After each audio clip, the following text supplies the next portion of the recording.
Hi everyone, this is Hardy. In this lecture, we'll learn some cool techniques for rendering rocks and mountains. These are always a really cool type of terrain to include in your environment paintings. They can add tremendous depth and scale, and the best part is this is by far the easiest terrain to render. Let me show you how I usually approach these.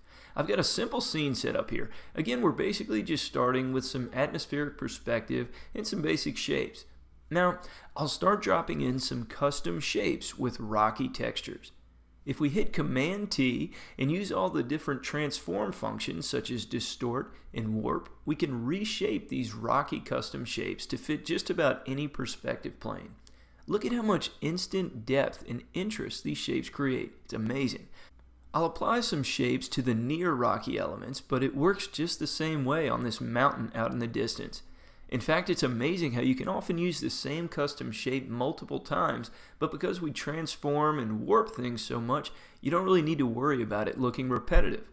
Okay, now that we have all of these custom shapes in place, let's put them all on one merged layer by selecting them all and hitting Command E. Now that all these custom shapes are on one layer, I'll make it invisible. Now, as you recall, we can Command click on any layer and make a selection out of its pixels.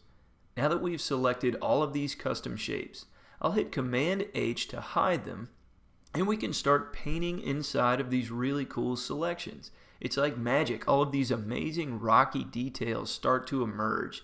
We have complete control over how much or how little paint we want to add. This is where you make all of your value and color decisions depending on how much highlight you want to put in a given area.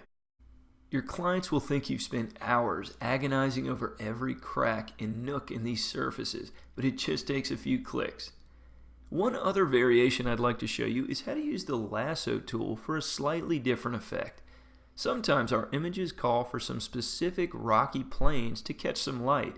Often there's no custom shape that fits exactly what the situation calls for, so that's when it's time to freestyle a bit. Let me show you what I mean. Let's say that there are some rocky plains that we want to emphasize in this area. I'll switch to the lasso tool and I'll start making some fairly flat oval shapes freehand. Now, if you hold down Shift, you can add additional shapes, so I'll do that here. Basically, I'm trying to define some little rocky facets that are going to catch some light when we paint within them. Oftentimes, this looks best when you add lots of small shapes, so with Shift held down, just kind of let your stylus go crazy and start making all kinds of small, flattened oval shapes.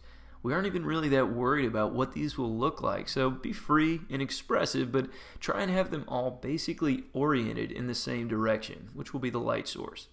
Every one of these little marks will work together to give the impression of rocks, nooks, and divots in your rocky surface. Okay, that should just about do it.